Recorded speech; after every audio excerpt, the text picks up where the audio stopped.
the whole issue going on insurance distribution cost, insurance commission.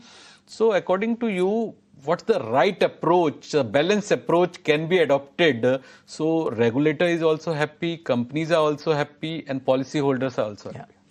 So I think regulator had introduced expense of management as a as a cap. It was 30%, which includes insurance companies' various costs, right from their salaries to their management to their IT system, etc. Basically, any cost other than claims, and also intermediary commission. This 30% is a very matured concept. Countries like USA, Canada, UK, France, Germany, Australia, Singapore, South Korea, all of them are using this.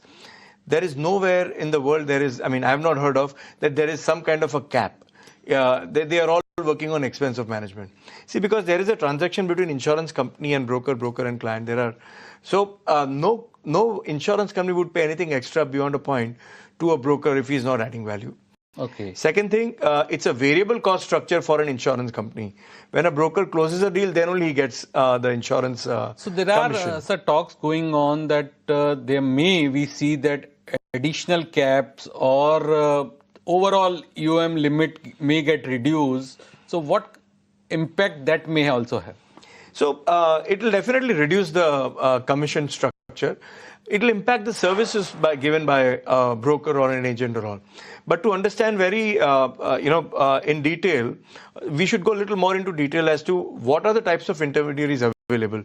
We have brokers, we have agents, we have corporate agents, we have banks, we have IMFs. There are multiple, and in broker itself, there are multiple models available. So basically, there are commercial lines brokers, or there are PNC brokers, liability, health brokers, or there are aggregators, online aggregators. There are POSP channels. There are MSP brokers. There are multiple brokers, and each have their own different process. Each have their own different investment pattern. If you see after EOM introduction, expense of management introduction in India, lot of interest has come in. New reinsurers have come to the market in GIFT City. MGA regulation will attract furthermore development of market. Then new private equity firms have entered India. New multinational brokers have entered India, because they have seen now India is breathing the same language which is actually talked by the industry worldwide. Okay. So, and putting any cap on that, my personal feeling is may not be very productive. Do you think, sir, that much intervention or that much regulatory supervision is required also, because what are the global practices? Because we have seen in India, from finance ministry to RBI to IRD, everyone is worried about the distribution and commission structure. So I personally feel, first of all, I've read multiple articles like you. I don't have a direct information, but what I hear and see and read in the market nowadays, so insurance product is being compared to other financial product. I would like to clarify here that insurance broker's role almost begins after the policy is sold. Only 30% of the job is done once the policy is sold.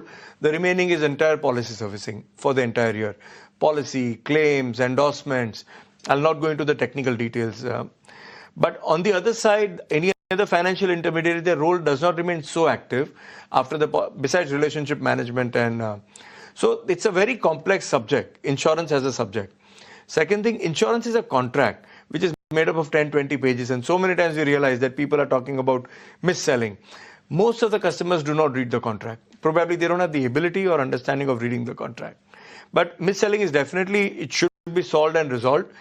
Anyhow, I do agree and appreciate that. So what's your view on some mis-selling in insurance industry? Because recently mis-selling is also talk of insurance sector. RBI came up with guidelines, although it's not related to insurance only, overall financial product sold through banks. So what's your view on? See, my personal belief is that mis-selling has to be divided into 4 parts. One is the mis-selling, where there is a deliberate intention of a broker or an intermediary or an insurer to sell something which is not actually the right product. So that is a mis-selling, which is wrong. It should be stopped anyhow, it should be punished. However, there is also something called as missed selling. And what is a missed selling? Somebody who tries and sells the product without knowledge. So he doesn't know. So there is a knowledge gap. Third thing what needs to be understood is misbuying. So what is a misbuying? And the fourth is missed buying.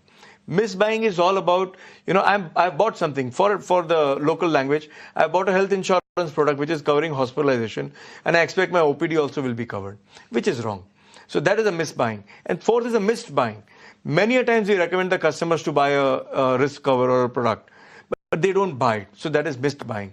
So whenever there is a grievances, claim not being settled, one must classify into all these four buckets and then analyze, is it actually a missed selling, misselling, misbuying or missed buying, which is very, very important. Misbuying. Misselling, missed selling, misbuying and missed buying. Okay. And it is very important because